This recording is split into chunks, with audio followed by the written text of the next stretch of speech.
Amém. Quero compartilhar com os irmãos hoje, dando continuidade ao nosso tema reconstrução. Quero falar sobre derrubar muralhas, ou derrubando muralhas que se levantam sobre a nossa vida. E como o tema é reconstrução, temos falado isso constantemente. Reconstrução nada mais é uma oportunidade de mudança de ambiente, uma oportunidade de você mudar conceitos ou crenças distorcidas. Por que nós reconstruímos? Para mudar aquilo que não faz mais sentido. Então uma reconstrução, ela vem para ajustes, ou para arrumar a casa, literalmente, né? Então nós estamos num tempo de arrumar a casa. E trazendo para a nossa vida espiritual, muitas vezes a gente precisa arrumar alguma área da nossa vida. E diante disso, para nós vivermos uma reconstrução, para viver um propósito de Deus e viver uma vida cheia de fé, cheia de vida, nós precisamos desconstruir algumas coisas, ou destruir algumas coisas, derrubar conceitos errados, derrubar crenças erradas, derrubar costumes errados que muitas vezes ficam enraizados e a gente se acostuma como aquilo fosse normal. E por isso é um tempo para eu reconstruir, eu preciso desconstruir algumas coisas. E diante disso nós vemos que muitas vezes o que nos impede de crescer, irmãos, são os obstáculos, as dificuldades, as circunstâncias. Porque é fato que na nossa vida, irmãos, vão levantar problemas. O Senhor nunca nos prometeu que não teria dificuldade. O Senhor nunca nos prometeu que a vida seria fácil. Pelo contrário, Ele prometeu que estaria conosco até a consumação dos séculos, que a gente não ficaria sozinho. Então isso é o que mais importa. E para nós derrubarmos muralhas, tem alguns princípios. Eu quero falar sobre 3 razões que muitas vezes nós não derrubamos muralhas. Eu quero ler o texto que está lá em Josué capítulo 6. Nós vamos ler do versículo 1 ao 5.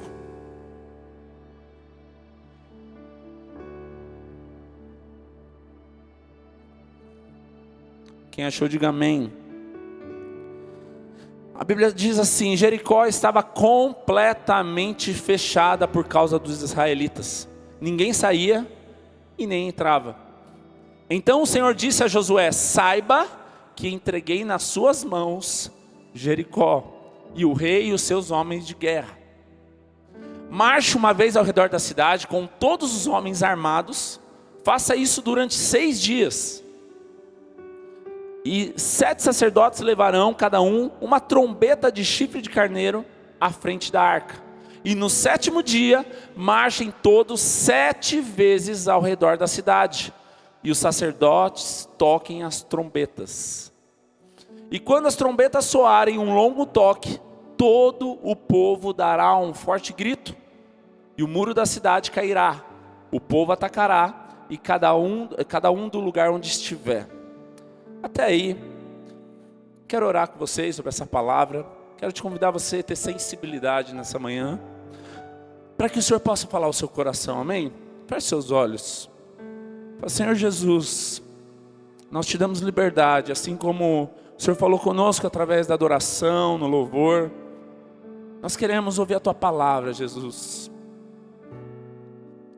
Por isso que nessa manhã o Senhor venha nos ensinar a derrubar tantas muralhas que têm se levantado sobre a nossa vida, sobre as nossas crenças, sobre conceitos estabelecidos e muitas vezes tem nos derrubado ou nos feito desistir. Por isso, diante dessa palavra, Senhor, nós te damos liberdade. Que o Senhor venha nos ensinar e possamos sair daqui totalmente transformado, em nome de Jesus. Irmãos, para a gente entender esse texto, essa é a primeira parte, Josué 6, do versículo 1 ao 5, é uma direção de Deus para Josué. E depois do versículo 6 ao 16, nós vamos ver Josué colocando em prática aquilo que Deus tinha falado. Por isso você vai ler algumas coisas que já foi falado no 1 ao 5, mas era a direção de Deus. Depois Josué aplica a direção para com os sacerdotes, soldados e todo o povo. Mas é interessante que nós vemos que esse texto começa dizendo que Jericó estava completamente fechada, não era parcial, era completa. E diante disso, irmãos, há uma perspectiva, uma expectativa.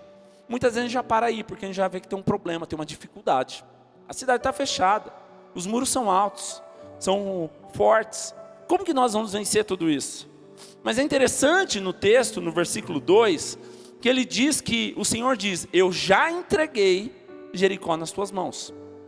Aí é uma questão de perspectiva, irmãos. O que eu prefiro acreditar? É difícil, a cidade está fechada, não é fácil, eu vou enfrentar problema, ou eu prefiro a perspectiva de que o Senhor já entregou na minha mão? Tem duas perspectivas aqui, irmãos, e muitas vezes a gente é paralisado, porque a gente esquece que o Senhor disse, eu já entreguei nas suas mãos. A gente só lembra do quê? É difícil. A muralha é grande, é muita gente armada, é forte a cidade está ocupada. Então aqui nós aprendemos algumas coisas, e é interessante que a gente tem que mudar a perspectiva da nossa fé, se nós queremos viver uma vida com propósito. Porque quem já viu alguém vencer batalha com trombeta? É interessante que uma das direções de Deus é que eles vão tocando trombeta. E trombeta, no significado da velha aliança, nas guerras, ele tem um significado de direção, de avisar quando a guerra começa, quando a guerra termina. Mas é interessante que nós vemos aqui, irmãos, que a gente precisa mudar algumas perspectivas do nosso coração. Porque o fato é, o que nós fazemos quando o que Deus manda fazer é diferente do que a gente quer. Porque a gente está habituado a ter prazer naquilo que a gente concorda com Deus. Mas o que nós vamos fazer quando a nossa perspectiva é diferente daquilo que Deus está falando? E aqui nós vemos um cenário, irmãos, que muitas vezes há desconforto, há desafios, porque o povo saiu do Egito. Daí chega o Mar Vermelho, barreiras, um teste. Depois, muralha de Jericó. Mas a nossa resposta vai definir onde nós vamos chegar. E parece loucura muitas vezes, né? Deus nos tirar de um lugar para nos apresentar uma cidade fortificada, onde é difícil, onde tem lutas. Mas a grande questão é, o que nós fazemos quando Deus fala algo que nós não compreendemos? Quantos lembram de Noé? De repente Deus pede para Noé construir uma arca. Nunca havia chovido. Para que eu vou construir uma arca se Deus está falando que tem dilúvio? Não tem dilúvio, como vai ter dilúvio se não tem chuva? E muitas vezes a gente é paralisado no nosso conceito, no nosso costume. Eu estava falando ontem com os irmãos que muitas vezes nós não erramos naquilo que nós não sabemos, nós não erramos naquilo que nós temos insegurança, nós erramos naquilo que a gente acha que sabe demais. E muitas vezes a gente tem paralisado porque a gente tem algumas expectativas ou perspectivas de algumas coisas. Mas é interessante que tudo aquilo que Deus fala com Josué, a partir do versículo 6 ao 16, ele vai colocar isso em prática. E Josué, como líder do povo, ele poderia ser aquele que não acredita naquilo e paralisa. Não, Deus tá, sei lá, não faz sentido. Mas ele abraça aquilo como uma verdade, porque é uma verdade. A grande questão é quando às vezes a gente é paralisado, a gente nem dá continuidade no projeto de Deus, porque aos nossos olhos não tem sentido. Aos nossos olhos não vale a pena. Imagina se Noé tivesse pensado assim, para que eu vou construir uma arca? É loucura. Mas ele confiou em Deus mesmo não fazendo sentido. O quanto que nós estamos dispostos, irmãos, a confiar em Deus, até naquilo que não faz sentido? E a grande pergunta que eu te faço nessa manhã é, quais são as muralhas que você precisa derrubar hoje? Quais são as muralhas que têm se levantado, que muitas vezes têm vencido você, porque você tem olhado a muralha como algo maior do que o próprio Deus? Essa é a grande questão, porque muralhas que precisam cair, irmãos, são as muralhas que têm minado a nossa fé. As muralhas que precisam cair são as muralhas que têm esfriado a nossa vida, que têm muitas vezes esvaziado o nosso eu da presença de Deus e tem se enchido de nós mesmos. As muralhas que precisam cair, muitas vezes é aquela que tem nos tirado do propósito. E diante disso, irmãos, qual que é a muralha que tem tirado a sua fé? Porque lá há uma circunstância. Há uma expectativa, vamos entrar em Canaã, Deus está nos dando tudo. Mas a grande questão é, em nenhum momento Deus não disse que não deu. Deus deu, está lá no versículo 2. Mas para você conquistar aquilo que Deus já deu, tem testes. E o primeiro teste é, a cidade é forte. Há uma grande muralha. Quanto nós estamos dispostos a enfrentar tudo isso? Porque, irmãos, tudo aquilo que tem tomado o lugar de Deus de alguma maneira na nossa vida tem se tornado uma muralha. Porque tem minado a nossa fé, tem nos tirado do propósito. Tudo aquilo que tem se levantado na nossa vida e tirado a presença de Deus tem se tornado uma muralha. Porque tem impedido a nossa fé de progredir, de avançar. E aqui é um teste, é um desafio. Mas você já parou a pensar que muitos desistem no meio do caminho? Muitos desistem no processo, muitos desistem porque não estão vendo progressos. Isso é um teste para a nossa vida. Porque, irmãos, é fato, desistir sempre vai ser mais fácil do que permanecer. Desistir sempre vai ser mais fácil do que permanecer. E por que muitos desistem, irmãos? Muitos desistem porque eles não conseguem aplicar ou acreditar na promessa de Deus. Porque há uma promessa que eles entrariam em Canaã. Mas para isso há processos. Mar Vermelho se abrir, derrubar as muralhas, vencer gigantes. Mas muitas vezes nós somos paralisados em tudo isso. E nós desistimos na primeira circunstância, nós desistimos na primeira dificuldade. E é por isso que muitas vezes a gente não tem conseguido derrubar muralhas. Por isso eu quero falar sobre 3 razões que nos impedem de derrubar as muralhas. Primeira razão, olha para o seu irmão aí e diga: a primeira razão que nos impede de derrubar muralhas é: olhamos para a circunstância. Irmãos, quando a gente tem perspectiva errada, foco errado, a gente não vence. Por que muitas vezes a gente não derruba muralhas? Porque a gente olha para a circunstância. Josué 6:1 diz o quê? Que a cidade estava completamente fechada. Qual que é a circunstância? Deus, como que eu vou entrar? A gente gosta de coisa fácil, irmãos. Se Deus falar, vou fazer isso, e está tudo aberto, é isso, é de Deus. A gente tem dificuldade de acreditar que as coisas difíceis são de Deus. É porque não é sobre nós, é sobre Ele.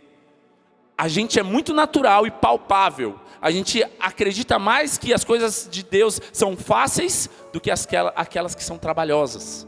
Porque os nossos olhos, a nossa perspectiva muitas vezes é isso. Mas o Senhor diz, a cidade é sua. Mas há uma condição ou um desafio aqui, irmãos. Porque a cidade não está sozinha, tem gente morando lá. Mas o Senhor já declarou que é sua. Mas para isso tem testes. E muitas vezes por ter a perspectiva errada, irmãos, por olharmos para a circunstância, a muralha se torna maior que o nosso Deus. Muitas vezes Deus está dizendo, eu já te dei, mas você prefere acreditar o quê? A doença é maior, meu casamento não tem jeito, o governo não dá, e a gente tem tantas muralhas que tem se levantado. A grande questão é qual que é a nossa perspectiva daquilo que nós cremos. Porque nós podemos ver a perspectiva, irmão, de que a cidade é fortificada, tem muralhas, é difícil. Ou nós podemos olhar para a perspectiva, o Senhor já disse que já deu. Quantos lembram dos 12 espias lá em Êxodo capítulo 13? É interessante que aqui nós temos uma perspectiva também. Né? Porque eles também, nesse sentido, né, de ganhar a terra prometida, há um teste. Espia a terra, Canaã, que é a terra prometida, e traz um relatório. 12 espias, 12 líderes. Um de cada tribo de Israel. E de repente 10 vêm com um relatório negativo. Mas 2 vêm o quê? É possível, vale a pena. Qual que é a nossa perspectiva, irmãos? A gente prefere ser negativo, não dá, não tem jeito, ou a gente prefere ter fé e acreditar, independente das circunstâncias, o Senhor está no controle? Vamos ler o texto? Eu não ia ler, mas vamos ler. Êxodo capítulo 13, versículo 26 ao 33. Eu creio que isso vai fazer muito sentido na nossa vida. Êxodo 13, o 26 ao 33.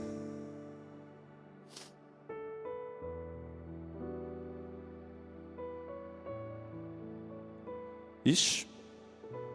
Desculpa, irmãos. Por isso que é bom ler, é Números. Eu escrevi Êxodo aqui, mas é Números.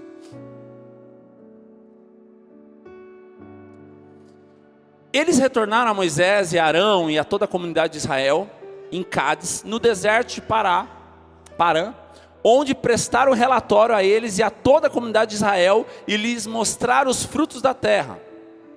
Deram o seguinte relatório a Moisés: entramos na terra a qual tu me enviaste, onde fluem de fato mana, leite e mel. E aqui estão alguns frutos dela.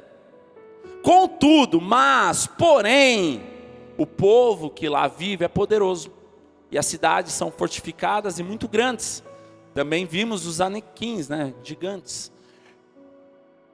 Os amalequitas vivem no Neguebe, os hititas, os jebuseus e os amorreus vivem na região montanhosa. E os cananeus vivem perto do mar e junto ao Jordão. Então Caleb fez o povo calar-se diante de Moisés e disse: subamos e tomemos a posse da terra, porque certamente conseguiremos fazer isso. E os homens que tinham ido com ele, porém, disseram: não, não podemos atacar aquele povo, ele é mais forte do que nós.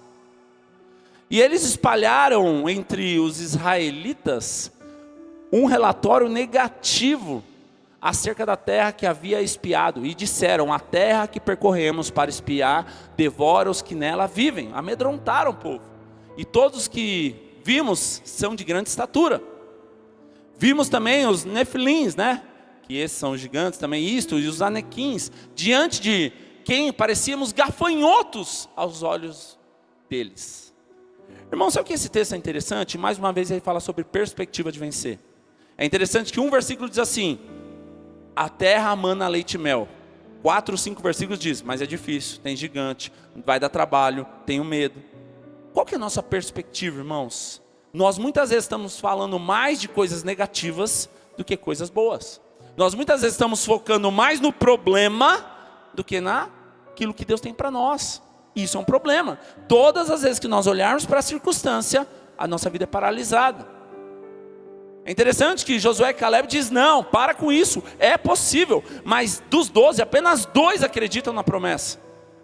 10, a Bíblia é interessante que a Bíblia está mostrando aqui que 10 trouxeram medo e dúvida no coração do povo, e são líderes. E muitas vezes, irmãos, nós somos aquele que tem uma perspectiva do céu, do reino, de falar: vale a pena, é possível, vamos ser fiel. Ou nós somos aqueles 10 que dizem: ah não, melhor parar. Líderes. Muitas vezes nós temos sido boca mais de Satanás do que de Deus, irmãos, para destruir, para gerar dúvida. E por isso muralhas se levantam.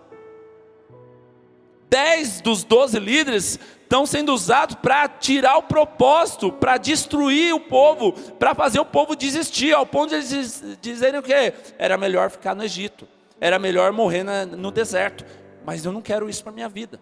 Onde há uma promessa de Deus, na dificuldade eles preferem desistir. Por isso muralhas se levantam, irmãos.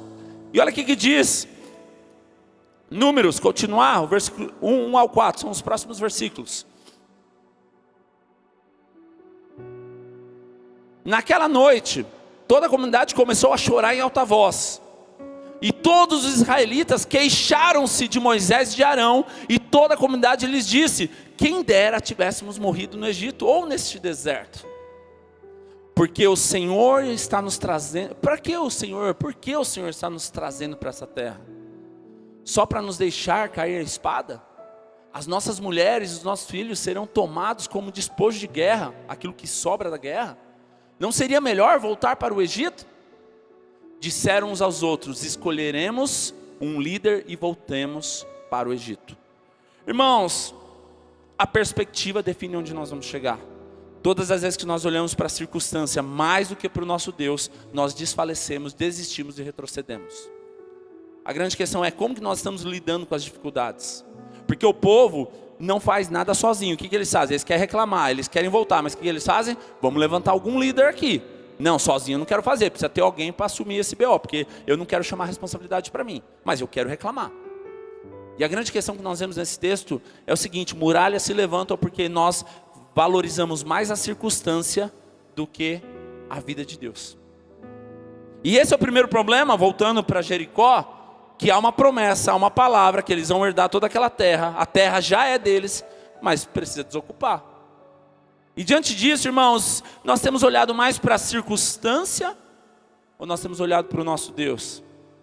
Será que uma dificuldade, irmãos, uma circunstância, ela vai impedir nós de vivermos o propósito de Deus? É possível? Sim, depende da nossa resposta. Então quem são, ou quais são as dificuldades, as circunstâncias que têm se levantado? É por isso, Paulo, ele nos ensina a não olhar para as coisas da terra em Colossenses. Ele diz o quê? Olhar para as coisas do céu. Quanto mais natural nós formos, mais natural nós vamos resolver as coisas. Quanto mais olharmos para a circunstância, mais natural nós vamos viver. Olha o que a Bíblia diz lá em Colossenses capítulo 3, versículo 1 e 2. Portanto, já que vocês ressuscitaram com Cristo, dediquem-se às coisas que são do céu, do alto, onde Cristo está sentado à direita de Deus. Pensem nas coisas do céu, do alto, não nas coisas da terra. Irmãos, por que muitas vezes muralhas se levantam sobre nossa vida e nós não vencemos? Porque nós somos muito naturais, nós olhamos muito para as coisas dessa terra. O muro é maior do que o que eu consigo, o muro é maior que a minha capacidade, e eu desisto. Olha o que a Bíblia diz, lá em 2 Coríntios capítulo 4, versículo 16 ao 18. Isso nos mostra e nos ensina a mudar a nossa visão e a nossa maneira de olhar as coisas de Deus. Muralhas vão se levantar, irmãos, mas a muralha não pode definir onde eu vou chegar. Olha o que o texto diz. Por isso, Paulo dizendo, não desanimamos, embora exteriormente nos desgastemos, interiormente estamos sendo renovados dia após dia. O que ele está dizendo? Ainda que tenha dificuldade, ainda que tenha luta, não vamos desanimar, porque o nosso Deus é maior do que aquilo que nós estamos enxergando, amém? E olha que interessante que ele diz, pois os nossos sofrimentos leves e momentâneos. Irmãos, vamos trazer uma vida natural aqui, real. Paulo teve sofrimento leve e momentâneo? Sim ou não? Foi preso, foi injustiçado, morreu por amor a Cristo. Mas sabe por que ele considera os sofrimentos leves e momentâneos? Ele vai dizer aqui, mas ele também diz lá em Romanos 8,18, porque as aflições do tempo presente não são comparadas à glória que há de ser revelada sobre nós, amém? E é interessante que ele diz o quê? Pois os nossos sofrimentos leves e momentâneos produzem para nós uma glória eterna que pesa mais do que todos eles. Assim, fixamos os olhos não naquilo que se vê, porque aquilo que se vê é transitório. Mas sim vamos fixar os nossos olhos naquilo que não se vê, porque aquilo que não se vê é eterno. Irmãos, Paulo nos dá uma lição de como vencer muralhas, como permanecer diante de dificuldades. Não é olhando para as coisas naturais de forma natural, mas mesmo sendo coisas naturais, você conseguir ver Deus nas coisas naturais e ver Deus nas dificuldades também. A gente tem muita dificuldade de ver Deus nas coisas difíceis. A gente tem costume de, quando tudo vai bem, olha que Deus é bom, olha, Deus está nesse negócio. Mas por que a gente não consegue ver Deus quando as coisas não estão bem? Nos melhores dias da nossa vida, ou nos piores dias, Deus está com a gente. Por que eu só enxergo Deus quando está tudo bem? Porque eu sou natural, porque eu olho com meus olhos naturais. Por que Paulo está dizendo que os sofrimentos leves e momentâneos não se comparam à glória que há de vir? Porque ele não está olhando de uma maneira natural, ele está perdendo a vida. Ele está morrendo, ele está sendo preso, ele está sendo injustiçado, mas isso não é maior do que o que Deus está fazendo na vida dele. Segunda coisa que nós aprendemos nesse texto aqui de Josué capítulo 6, a primeira é, muitas vezes nós não derrubamos muralhas, né, porque nós olhamos para a circunstância, perspectiva, foco errado. A segunda coisa, olha para o seu irmão e diga assim, porque não vemos progresso. Olha que interessante o texto diz, vamos voltar lá, Josué capítulo 6, versículo 11. Aí já a direção de Josué para o povo. Diz assim, assim Josué fez a arca do Senhor dar uma só volta em torno da cidade. E depois o povo voltou para o acampamento, onde passou a noite. Então, primeiro dia, uma volta. Pula lá para o versículo 14. No segundo dia, também rodearam a cidade, uma vez e voltaram para o acampamento. Durante 6 dias repetiram aquela ação. Irmão, sabe por que muitas vezes a gente não derruba muralhas? Olha, o seu irmão diz assim, porque a gente gosta de ver resultado. A Bíblia diz que eles deram uma volta no primeiro dia. Aconteceu alguma coisa? O muro caiu? O muro diminuiu? Não. Por que muitas vezes a gente não vence muralhas, não derruba muralhas? Porque a gente é imediatista. Ah, tá vendo? Não vai dar certo isso aí. Já era para ter resolvido. Quantos lembram? Tem uma foto na internet que tem um cara cavando uma terra lá e acha um diamantezinho. E o outro está cavando fundo, não acha nada. Quando ele vê que o outro achou, desiste. Mas na verdade, mais um passo ele ia achar uma riqueza imensurável. Quando já viu isso aí? A nossa vida é exatamente isso, irmãos, com Deus. A gente muitas vezes para no primeiro desafio. Ah, não teve progresso, parei. Mas é interessante que esse texto está nos ensinando que a perseverança é um desafio para a gente continuar. E é interessante, olha o que diz o versículo 10. Josué, porém, tinha ordenado ao povo, não deem o brado de guerra. Isso fala sobre não ser precipitado, né? Não conte vitória antes do tempo. isso é uma lição de vida. Mas ele diz também o quê? Não levantem a voz e não digam palavra alguma, até o dia que eu ordenar. Então, quando eu ordenar, vocês gritarão. Sabe qual é o segredo para eles vencerem e derrubarem os muros de Jericó? Fala assim para o seu irmão, fica quietinho. Para de falar demais. Todas as vezes que você fala demais, você atrapalha. Sabe por que eles venceram? Porque tinha uma ordem de Josué. Fiquem calados, não fala nada. Porque imagina você dando uma volta com seu irmão e falando, ih, sei não, hein? Isso aí não vai dar em nada. O pastor tá doido. Josué, eu sabia, Moisés era melhor.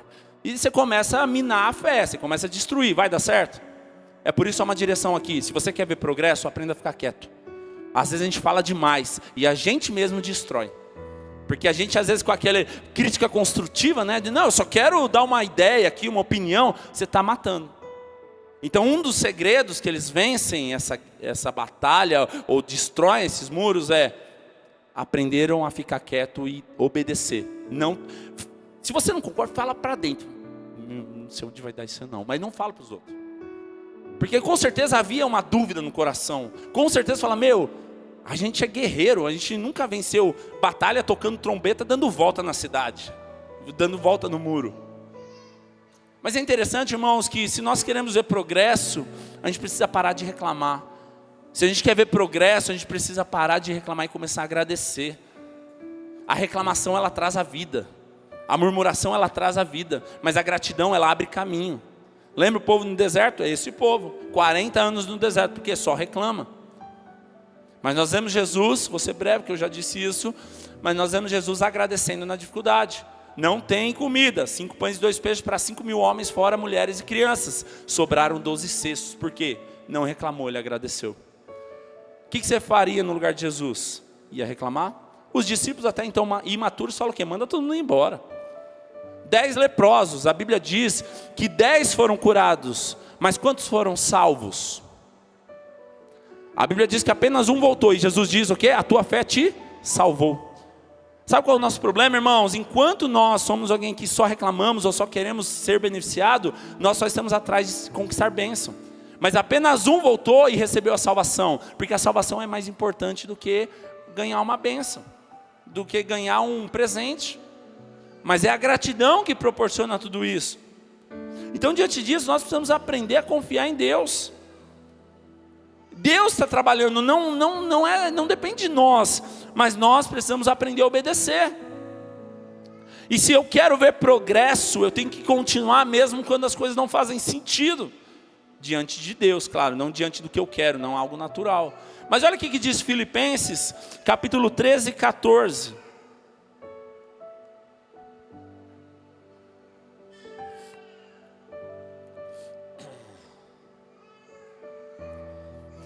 Diz assim, Filipenses 13, 14. Tá difícil hoje, né? Prossigo para o alvo a fim de ganhar o prêmio do chamado celestial de Deus em Cristo Jesus. É o 13 e o 14, volta para o 13 lá. É 3, 13 e 14. Vou melhorar minha dicção, perdão, Queiroz. Vamos lá, vamos voltar. Versículo 13 primeiro, depois o 14. Irmãos, não penso que eu mesmo já tenha alcançado, mas uma coisa faço, esquecendo-me das coisas que ficaram para trás e avançando para as que estão adiante, prossigo para o alvo a fim de ganhar o prêmio do chamado celestial de Deus em Cristo Jesus. Quando Paulo está dizendo isso, há uma garantia, há uma segurança, há uma vida confortável? Não. Mas o que ele diz? Não pense que eu já tenha alcançado. Tem coisas incertas naturalmente falando, mas uma coisa eu faço, eu não vou olhar para as coisas atrás, não, eu vou me esquecer daquilo que passou, não vou olhar para a circunstância, e eu vou avançar, eu vou adiante. Isso é um segredo se nós queremos ver o progresso, irmãos. Progresso não é quando acontecer eu dou passo, progresso é eu dou o passo, depois vai acontecer. Isso é fé. Fé não é Deus colocar o degrau e eu pisar, fé é eu vou pisar, o degrau vai vir depois. Isso é progresso. O problema é que nós somos muito naturais. E nós gostamos do quê? Nós gostamos de ver o resultado primeiro. Deus faz, depois que o Senhor fizer, eu vou. Mas com Deus é diferente. Vai, depois Deus vai fazer. E por último, nós muitas vezes não destruímos ou não derrubamos muralhas, porque a gente não sabe viver o processo. Processos são necessários na nossa vida, irmãos. E muitas vezes a gente não vive ou não derruba muralhas, não vive uma fé cheia de determinação e sem mudar o nosso foco, porque nós não sabemos viver os processos. Olha o que diz Josué, capítulo 6, versículo 15.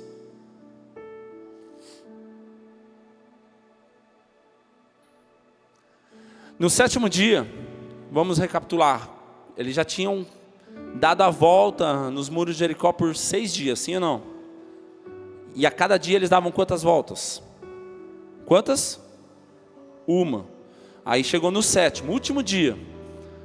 Há aquela insegurança, né, irmão? Será que vai dar certo esse negócio? A gente já está 6 dias fazendo isso. E muitas vezes a gente cria talvez aquela frustração de, será que eu estou perdendo tempo, né? Será que eu estou doido? Será que eu não entendi o que Deus quer? Aí o negócio potencializa. Então, já que não basta uma volta por dia, vamos dar 7 hoje. Olha que interessante o que o texto diz. No 7º dia, levantaram-se ao romper da manhã e marcharam da mesma maneira 7 vezes ao redor da cidade. E foi apenas nesse dia que rodearam a cidade 7 vezes. Esse texto é interessante, irmãos, que isso nos mostra a aprender a confiar em Deus. E mesmo que não veja progresso, a gente possa confiar que há um processo em tudo isso. Deus está trabalhando. E nós precisamos ter essa confiança em Deus, que não é sobre nós, irmãos, mas é sobre o que o Senhor está fazendo. Quantos lembram de Naamã, comandante sírio? Lembram? E ele de repente fica doente, está com lepra. E de repente uma serva do Senhor leva ele até o profeta, apresenta ao profeta, né? E de repente chega no profeta, é interessante esse texto, porque nem o profeta o recebeu, foi o servo do profeta. E há uma direção, você quer ser curado? Mergulha 7 vezes no Rio Jordão. Isso já é um teste de processo, irmãos, porque, trazendo para o contexto, o Rio Jordão era um rio barrento. E da onde Naamã vinha, tinha rios limpos, como Farpar, Abana. É interessante que o processo de Deus muitas vezes vai contrariar a nossa razão, a nossa coerência. Porque aos nossos olhos é muito melhor ir naquilo que é limpo. Mas o Senhor tira Naamã da terra dele para chegar no lugar e ver aquela água, falar, essa água, esse rio barrento. E isso mostra o quanto que nós confiamos no processo de Deus. Porque se Naamã não tivesse mergulhado 7 vezes, teria sido curado? Sim ou não? Não. E Naamã é semelhante a dar a volta na muralha. Mergulhou uma vez, nada aconteceu. Mergulhou 2, será que vai dar certo isso? Mergulhou 3. Cada momento que acontece algo e a gente não vê resultado, é um processo, irmãos, onde Deus está trabalhando para que a gente possa ser aperfeiçoado, para a gente viver o propósito do Senhor. Mas sabe por que muitas vezes a gente não está disposto a isso? Porque a gente não gosta de processo. A gente quer ter controle de tudo. Seja sincero, não precisa responder para mim. Mas você prefere confiar em Deus ainda que os seus olhos não enxergam? Ou você prefere ter controle de tudo que está acontecendo? Processos é você entender que você não tem controle. Você não tem, naturalmente falando, você não tem nem garantia. É por isso a confiança ela vem acima de tudo. Assim como José ele recebe um sonho, lá em Gênesis. E o sonho é que ele ia governar. E de repente, parece que tudo que ele sonhou acontece o contrário. Ele foi injustiçado pelos irmãos vendidos. Ele foi trabalhar na casa de Potifar e de repente ele foi injustiçado, acusado de algo que ele não fez. Ele vai parar na cadeia. Mas isso é interessante, nós precisamos aprender, irmãos. Tudo isso faz parte do processo, é um estágio da vida para te preparar para aquilo que Deus tem. Porque se José, ele sai da casa dos pais e de repente bate na porta de Faraó lá, falou, ó, Deus falou comigo, eu vou governar isso aqui. Ele tinha morrido na hora. Mas o que acontece? Ele conhece a cultura do Egito. Ele aprende a viver no Egito. Ele conhece toda a situação. Ele aprende o contexto daquele povo. E de repente, depois de tudo isso, o nome dele chega a Faraó.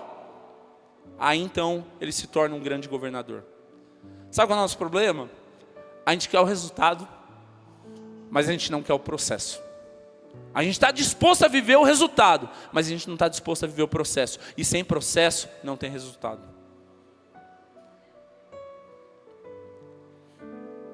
Jesus, Lucas capítulo 2, versículo 52.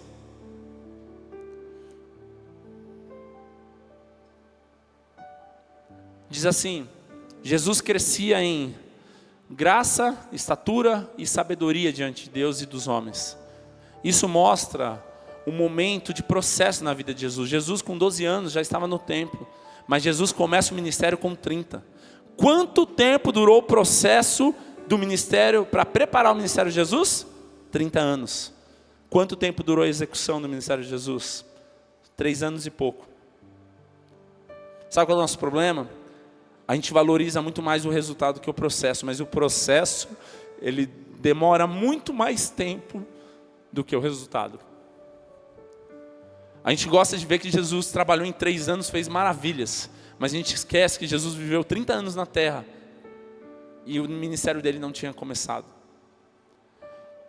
Nós só vamos derrubar muralhas se nós aprendermos a viver processos. Tem coisas, irmãos, que não vão fazer sentido, mas é quando a gente permanece, é que as coisas vão acontecer. Talvez você entrou aqui nessa manhã e tem coisas que não faz sentido, mas é quando você confia e permanece, mesmo não parecendo coerente, é onde o Senhor tem a oportunidade de fazer. Então os processos, irmãos, nos prepara. Os processos nos faz crescer. Os processos nos dá experiência. Os processos nos traz aprendizado, assim como ele fez na vida de José. A grande questão, irmãos, é que a gente não pode cair nas nossas desculpas. O meu temperamento é assim mesmo, eu sou assim, eu sempre fui assim. Se você não estiver disposto a deixar Deus te tratar, irmãos, Deus não vai poder te levar para o próximo nível. Eu estou acostumado, a minha vida é assim mesmo e ninguém muda. Se você pensar assim, irmãos, a primeira volta você desiste. E são nas próximas voltas que você vai ser moldado o seu caráter. Quero convidar a banda e para encerrar eu quero ler um texto. Hebreus capítulo 10.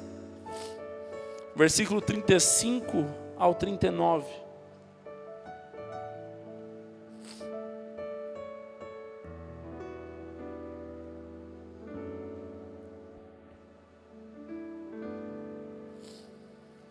Esse texto ele nos mostra 5 pontos importantes para a nossa vida cristã, para a nossa fé. Eu vou ler, eu só vou pontuar ele e eu quero orar com vocês. O texto diz assim: por isso, não abandonem ou não abram mão a confiança que vocês têm, porque ela será generosamente recompensada. Portanto, vocês precisam perseverar, de modo que depois de terem cumprido a vontade de Deus, recebam o que Ele prometeu. Pois em breve, muito em breve, aquele que vem virá e não demorará. Mas o meu justo viverá pela fé. Contudo, se retroceder, não me agradarei dele. Nós, porém, não somos dos que desistem ou que retrocedem para a destruição, mas nós somos dos que têm fé para preservação da vida, para aqueles que são salvos. 5 pontos nesse texto. Primeira coisa que ele diz: não abram mão da confiança que vocês têm. Primeira coisa, a nossa confiança é Cristo. Segunda coisa que ele diz é perseverar de modo que vocês vão cumprir a vontade de Deus. Quando eu persevero, eu cumpro a palavra e a vontade de Deus. Ainda que as coisas não aconteçam do meu jeito, perseverar é uma oportunidade de eu cumprir a vontade de Deus. Terceira coisa que nós vemos, ele diz: aquele que vem virá e não demorará. Há uma promessa. E é isso que faz a gente continuar a falar: vale a pena. Eu sou injustiçado, vale a pena. Estou passando um momento difícil da minha vida, vale a pena. Tem coisa que não faz sentido, vale a pena. Porque a gente tem uma promessa que Ele vai voltar e é isso que nos faz continuar. A quarta coisa que nós vemos que diz: nós não somos aqueles que retrocedem. Ele diz no versículo 38, se retroceder eu não me agradarei dele. Retroceder é falta de fé. Retroceder é acreditar que existe algo melhor do que o nosso Deus. E por último ele diz, nós não somos os que retrocedem e nem destruídos, mas nós somos aqueles que creem e são salvos. Isso é a esperança da glória. O que me faz permanecer, irmãos, o que me faz continuar rodeando a cidade, o que me faz continuar mergulhando, não é aquilo que eu estou vendo, não é o progresso, mas é em quem eu estou olhando. Não é sobre aquele muro, mas é sobre quem está acima daquele muro, que é o Senhor. Não é sobre esse mergulho, mas é quem está acima desse mergulho. E o que isso tem a ver com a nossa vida, irmãos? Nós estamos vivendo um tempo de reconstrução. Tem coisas que não faz mais sentido, crenças, costumes, situações que você se habituou, que não é isso que Deus tem para nós. Por isso eu quero te convidar a você fechar seus olhos, deixar Deus destruir, desconstruir algumas coisas que foram firmadas na sua vida natural, para que Ele possa reconstruir o seu coração, para que Ele possa reconstruir a sua fé. Talvez você está frustrado, você não acredita mais em ninguém, você não acredita mais na igreja, você desistiu do Senhor. Mas tudo isso foram crenças que foram estabelecidas, frustrações que foram fixadas. Por isso, diante disso, quero te convidar a você se esvaziar de si mesmo e permitir o Senhor desconstruir aquilo que não faz sentido mais. O Senhor derrubar aqueles muros que não fazem mais sentido. E você voltar a viver o propósito do Senhor com alegria, com prazer, com convicção. Viver uma vida com alegria no Senhor não está ligado às coisas darem certo, mas está ligado a você ser contente no Senhor, porque é sobre Ele, não é sobre a situação. Feche seus olhos, entrega seu coração.